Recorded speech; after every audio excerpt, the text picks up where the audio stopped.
आंखों में आंसू लेके होठों से मुस्कुराए, आंखों में आंसू लेके होठों से मुस्कुराए, हम जैसे जी रहे हैं कोई जी के तो दिखाए, हम जैसे जी रहे हैं कोई जी के तो दिखाए। नमस्कार दोस्तों, चलिए आज हम लोग 11th क्लास का जो संविधान चैप्टर है उसको पॉलिटिकल साइंस का हम लोग आज करेंगे। पॉलिटिकल साइंस में आप लोग देखिएगा ये केवल 11th के लिए ही इम्पोर्टेंट नहीं है। पॉलिटिकल साइंस का आप ये जो क्लास है यह 11th के साथ साथ 12th में भी पढ़ना है, 12th में भी ये पढ़ना है, 11th में भी पढ़ना है। इसके अलावा आप लोग कोई कॉम्पिटेटिव एग्जाम देते हैं, कंपटीशन का एग्जाम में बहुत ज़्यादा इससे क्वेश्चन पूछता है। तो चलिए आज हम लोग इसको देखते हैं। देखिए संविधान किसे कहते हैं, सबसे पहले संविधान क्या है। देखिए संविधान किसे कहते हैं तो भारत, देखिए किसी भी देश को चलाने के लिए कुछ रूल नियम की आवश्यकता होती है, कानून की आवश्यकता होती है।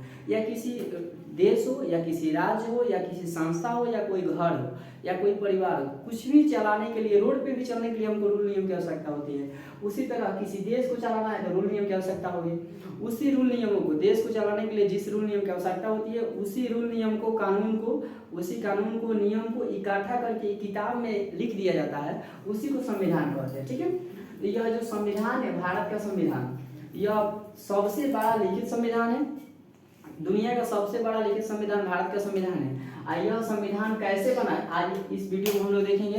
देखिए भारत का जो संविधान है वह जब कैबिनेट मिशन 1946 में आया, उसके प्रस्ताव के बाद बनना शुरू हुआ। तो कैबिनेट मिशन 1946 में आया। इस समय ब्रिटेन का जो प्रधानमंत्री था वह एटली था। ठीक है, एटली के समय में भारत में कैबिनेट मिशन आया, और कैबिनेट मिशन आया तो क्या लाया, संविधान बनाने का प्रस्ताव लेकर आया। ठीक है, संविधान बनाने का प्रस्ताव लेकर आया। तो उस समय संविधान बनाने के लिए संविधान सभा का आयोजन किया। तो सबसे पहले जुलाई 1946 में संविधान सभा का आयोजन किया गया संविधान के लिए। ठीक है, और जुलाई 1946 में संविधान सभा का आयोजन किया गया। इसमें कुल सदस्यों को चुना गया था। कुल सदस्य 389 थे। भारतीय संविधान में कुल सदस्यों की संख्या कितनी थी, 389। मतलब 389 आदमी जो सदस्य थे वो मिलकर संविधान का निर्माण कर सकते हैं। और संविधान सभा का पहला जो आयोजन किया गया वह 9 दिसंबर 1946 को किया गया। ये भी बताएंगे। देखिए सबसे पहले भारतीय संविधान बनाने के लिए कितने सदस्यों की नियुक्ति की गई, यह चुना गया था 389। ठीक है, उसके बाद में भारतीय संविधान सभा जो है, भारतीय संविधान सभा का आयोजन कब किया गया, तो भारतीय संविधान सभा जुलाई 1946 में बनाया गया। और इसके बाद इसमें सदस्य 389 थे। और यह जो था ना, यह 389 अलग अलग क्षेत्र से इसमें सदस्य को चुना गया। 293 सदस्य ब्रिटिश प्रांत से चुना गया। ब्रिटिश प्रांत मतलब जहां ब्रिटिश का शासन था, ब्रिटिश जहां पे अंग्रेज शासन कर रहे थे, उसके यहाँ से, उसके क्षेत्र से 389 में 293 सदस्य ब्रिटिश के जो क्षेत्र था वहां से चुना गया। ठीक है, क्योंकि सबसे ज्यादा यही लोग, सबसे ज्यादा क्षेत्र पे ये लोग कब्जा किए थे, सबसे ज्यादा क्षेत्र पे इन्हीं लोग का शासन था, इसलिए भारत के सबसे ज्यादा क्षेत्र पे इन लोग का अधिकार था, इसलिए सबसे ज्यादा जो कैंडिडेट थे संविधान सभा के वह इन्हीं के क्षेत्र से चुने गए। उसके बाद में 92 जो सदस्य थे वह देशी रियासत से चुने। देशी रियासत मतलब कि राजाओं का राज था, जहाँ पे राजा शासन करते थे, वहां से 92 सदस्य को चुना गया देशी रियासत से। ठीक है, इस प्रकार 389 में 293 सदस्य ब्रिटिश प्रांत से, 92 सदस्य देशी रियासत से, और 4 जो सदस्य थे वह चीफ कमिश्नरी से चुने गए। चीफ कमिश्नरी हेड ऑफिस होता था ब्रिटिश प्रांत का, वहां पे ब्रिटिश जो शासन करते थे उसका हेड ऑफिस, उस सभी प्रांत का हेड ऑफिस 4 को था, और वह 4 जगह से 4 को क्या चुना गया, चीफ कमिश्नरी से सदस्य चुना गया। इस प्रकार इन टोटल सदस्य को जोड़ेंगे तो 389 हो जाएगा। टोटल संविधान बनाने के लिए सदस्यों की संख्या 389 चुनी गई। यह चुनाव कैसे होता था, प्रति 10 लाख जनता पर एक सदस्य का चुनाव किया जाता था। यानी कि आपसे क्वेश्चन पूछेगा कि संविधान सभा में टोटल कितने सदस्यों की संख्या थी, तो 389। ब्रिटिश प्रांत से कितने सदस्यों को चुना गया था, 293। देशी रियासत से कितने सदस्यों को चुना गया था, 92। और चीफ कमिश्नरी से कितना चुना गया था, 4। ठीक है, कितने जनता पर एक सदस्य को चुनाव किया जाता था, 10 लाख। 10 लाख जहाँ पे जनता होते थे वहाँ 10 लाख जनता में से एक सदस्य का चुनाव किया जाता था संविधान बनाने के लिए, उसमें सदस्य के रूप में। ठीक है, दूसरा बात, यहाँ पे जो इसमें सदस्य थे वह सभी समुदाय से थे। मुस्लिम, सिख संप्रदाय, सामान्य संप्रदाय, यह सभी धर्म के लोग इसमें शामिल थे, इसमें सदस्य में, ठीक है, संविधान बनाने में। दूसरा, इसमें भेदभाव यानी ना किया गया, सभी प्रांत से चुना गया, प्लस में सभी जाति के लोगों को भी चुना गया कि सभी लोग भाग ले संविधान बनाने में। उसके बाद में इसमें पार्टी भी भाग ली थी, 2 पार्टी थी उस समय भाग ली थी संविधान सभा के सदस्य में, एक संविधान सभा के निर्माण के लिए एक कांग्रेस पार्टी थी, एक मुस्लिम लीग पार्टी थी, ठीक है। कांग्रेस पार्टी जो थी कांग्रेस थी और मुस्लिम लीग थी, 2 पार्टी थी जो भाग ली थी किसमें, संविधान सभा के गठन में, ठीक है।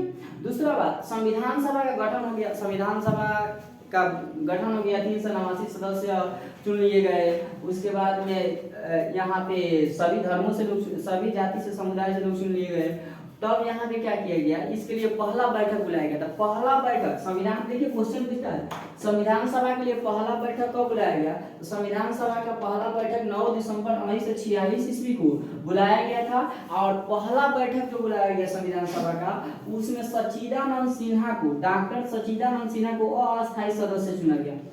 क्वेश्चन पूछेगा आपसे कि डॉक्टर सच्चिदानंद सिन्हा को कब अस्थायी सदस्य संविधान का बनाया गया, तो 9 दिसंबर 1946। या संविधान सभा के अस्थायी, क्वेश्चन पूछा भी है संविधान सभा के अस्थायी सदस्य कौन है, तो डॉक्टर सच्चिदानंद सिन्हा। उसके बाद में दूसरा बैठक संविधान, ठीक पहला बैठक के 2 दिन बाद 11 दिसंबर 1946 को संविधान सभा का दूसरा बैठक हुआ। उसमें डॉक्टर राजेंद्र प्रसाद को क्या बनाया गया, अस्थायी अध्यक्ष बनाया गया। डॉक्टर राजेंद्र प्रसाद अस्थायी अध्यक्ष बने और सच्चिदानंद सिन्हा पहली बैठक में अस्थायी अध्यक्ष बने। उसके बाद में तीसरा जो बैठक हुआ संविधान सभा का तीसरा बैठक हुआ 13 दिसंबर 1946 को। यह बैठक इसलिए महत्वपूर्ण है तीसरा, इसमें पंडित जवाहरलाल नेहरू ने सबसे पहले प्रस्तावना को पेश किया था। सबसे पहले उद्देशिका जो है हम प्रस्तावना बोलते हैं, उस प्रस्तावना को पंडित जवाहरलाल नेहरू ने कब पेश किया, तो 1946 में, 13 दिसंबर 1946 में। संविधान सभा के तीसरा बैठक 13 दिसंबर 1946 को हुआ और इसी में पंडित जवाहरलाल नेहरू ने अपने उद्देशिका के प्रस्ताव को पेश किया, ठीक है। लेकिन यह उद्देशिका को 1947 में 22 जनवरी को क्या किया गया, पारित किया गया, मतलब इसको पास किया गया।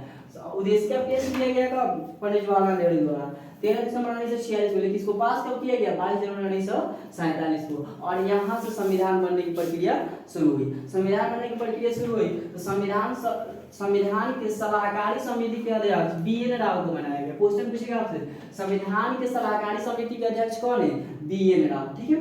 दूसरा बात, संविधान सभा के संचालन समिति के अध्यक्ष कौन थे, मतलब उसको देख रेख करने वाला डॉक्टर राजेंद्र प्रसाद। संचालन समिति के अध्यक्ष डॉक्टर राजेंद्र प्रसाद, सलाहकारी समिति के अध्यक्ष BN राव। आगे पूछेगा आपसे कि प्रांत संचालक समिति के अध्यक्ष कौन थे, मतलब क्षेत्र के संचालन समिति के अध्यक्ष कौन थे, तो सरदार वल्लभ भाई पटेल। प्रांत संचालन समिति के अध्यक्ष थे सरदार वल्लभ भाई पटेल, क्योंकि सरदार वल्लभ भाई पटेल ने ही पूरे देशी रियासतों को एक में मिलाने का काम किया, आप लोग पहले से भी जानते होंगे। तो यह प्रांत संचालक समिति के अध्यक्ष थे सरदार वल्लभ भाई पटेल। इन्होंने पूरे भारत को एक करने में बहुत महत्वपूर्ण भूमिका निभाई थी, ठीक है। उसके बाद में संघ संचालन समिति का अध्यक्ष किसको बनाया गया, तो संघ संचालन समिति का अध्यक्ष आप लोग जानते हैं कि संघ का मालिक या संघ का अधिकार किसके हाथ में होता है, प्रधानमंत्री का हाथ में। प्रधानमंत्री बनाया गया डॉक्टर पंडित जवाहरलाल नेहरू को। तो संघ संचालन समिति के अध्यक्ष थे पंडित जवाहरलाल नेहरू। प्रांत संचालन समिति के अध्यक्ष थे सरदार वल्लभ भाई पटेल। संचालन समिति के अध्यक्ष थे डॉक्टर राजेंद्र प्रसाद। सलाहकारी समिति के अध्यक्ष थे BN राव, ठीक है। देखिए क्वेश्चन पूछेगा अस्थायी संविधान सभा के अध्यक्ष कौन थे, सॉरी संविधान सभा के अस्थायी अध्यक्ष कौन थे, डॉक्टर सच्चिदानंद सिन्हा। अस्थायी अध्यक्ष कौन थे, तो डॉक्टर राजेंद्र प्रसाद, ठीक है। आगे देखिएगा, अब यहाँ पे प्रारूपी समिति के अध्यक्ष बनाया गया डॉक्टर भीमराव अंबेडकर को। यह बहुत इंपॉर्टेंट क्वेश्चन है, ये पूछता है संविधान सभा के प्रारूपी समिति के अध्यक्ष कौन है, डॉक्टर भीमराव अंबेडकर, BR अम्बेडकर, ठीक है।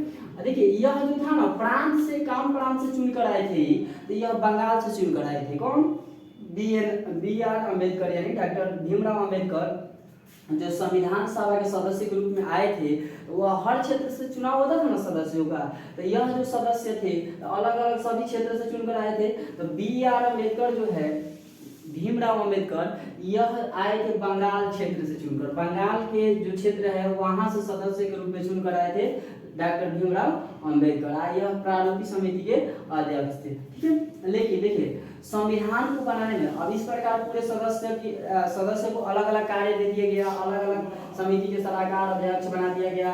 उसके बाद में टोटल सदस्य इकट्ठा हो गया, बैठक हो गया, संविधान लिखना शुरू हुआ। तो टोटल 2 वर्ष 11 माह 18 दिन में संविधान बनकर तैयार कर दिया गया। मैंने संविधान बनाने में कुल समय लगा 2 वर्ष 11 माह 18 दिन।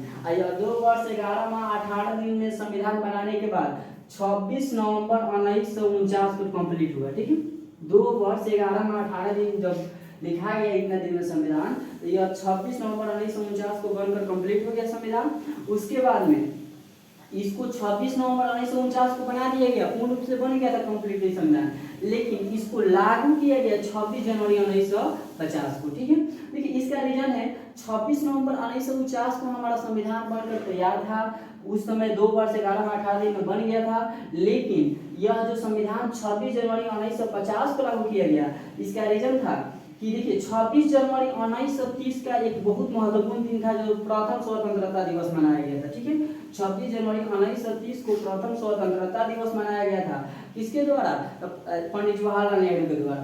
पंडित जवाहरलाल नेहरू जो थे उन्होंने पूर्ण स्वतंत्रता की मांग की थी 1930 में, और अंग्रेजों से कहा था कि हमको पूर्ण आज़ादी चाहिए। उसीलिए वहाँ उसने अपने आप को स्वतंत्र घोषित कर गया, प्रथम स्वतंत्रता दिवस मनाया 1930 में 26 जनवरी को। इसलिए यह दिन इम्पोर्टेंट था पहले से, इसलिए इसी दिन को संविधान लागू कर दिया गया।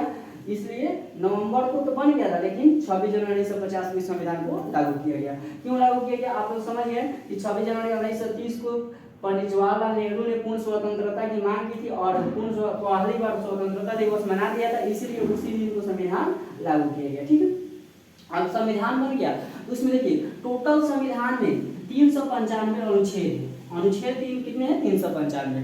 पूरे संविधान में 22 भाग है। ठीक है, 22 भाग है, 395 अनुच्छेद है और 8 अनुसूचियां हैं। देखिए अभी नहीं है, आपसे अगर पूछा जाए कि यह जो संविधान है तो यह मूल संविधान कहेगा आप भारतीय मूल संविधान में टोटल अनुच्छेद कितने हैं, चाहे कितने थे तो 395। भारतीय मूल संविधान में कितने भाग है तो 22। भारतीय मूल संविधान में कितने अनुसूचियां है? 8। यह मूल पहले बना था, जब बना है तब का है ये सब, लेकिन अभी बढ़ गया। अनुसूची हो गई है 400 प्लस, भाग हो गया है 25, अनुसूची हो गई है 12, भाग हो गया है 25, अनुच्छेद हो गया 400 प्लस। ठीक है, तो यह सभी में संख्या में वृद्धि हुआ है, नया नया कानून नया नियम उसमें जोड़ दिया गया है, इस तरह इसमें वृद्धि हो गया है। लेकिन पहले जो मूल संविधान देखा जाता है, मूल संविधान जब बनकर तैयार हुआ 2 वर्ष 11 माह 18 दिन में, तो टोटल 395 अनुच्छेद था, 22 भाग था और 8 अनुसूची थी। इस प्रकार हमारा संविधान बना, इस सब पर इसकी प्रक्रिया थी। उसके बाद में देखिए जो संविधान बना ना, तो उस समय 284 सदस्य ही सिग्नेचर किए थे संविधान के मूल। जब लास्ट में अंत में सिग्नेचर कराया गया तो टोटल 284 सदस्य मौजूद थे संविधान जब पूरा रेडी हुआ। ठीक है, उसके बाद में यह टोटल 299 में 284 सदस्य मौजूद थे और सदस्य किसी कारणवश उस समय मौजूद नहीं थे। देखिए आप कहिएगा कि 389 थे तो 299 में इतना ही क्यों है? देखिए 389 टोटल सदस्यों को चुना गया था। उस समय पाकिस्तान और इंडिया दोनों के लोग एक इकट्ठा हुए थे और सभी लोग चुने गए थे इसमें। लेकिन जब पाकिस्तान का विभाजन कर दिया गया तो कुछ 90 सदस्य उधर के थे, पाकिस्तान प्रांत के, तो वे लोग अपना संविधान अपना देखने लगे और 90 उधर चले गए, इधर का केवल बच गए 299। इस प्रकार भारतीय संविधान निर्माण में टोटल सदस्यों की संख्या 299 थी, लेकिन भारतीय संविधान बनाने के लिए 389 सदस्यों को चुना गया था। लेकिन पाकिस्तान का विभाजन हो गया तो सदस्यों की संख्या कम हो गई, 299 हो गई और 299 में 284 लोग ही मौजूद थे अंत में जब संविधान टोटली कंप्लीट हुआ था। ठीक है, बाकी लोग इसमें मौजूद नहीं थे। 299 में 284 मौजूद थे और लोग नहीं मौजूद थे। और यहाँ 389 में आप देख रहे हैं कि 299 लोग केवल भारत के थे, तो भारत के विभाजन के समय आ गए और बाकी जो एक्स्ट्रा लोग थे वो पाकिस्तान के थे, तो वो पाकिस्तान में अपना संविधान देखने लगे। इस प्रकार आज के वीडियो में हम देखे संविधान, अगले वीडियो में इसके अगला पॉइंट देखा जाएगा।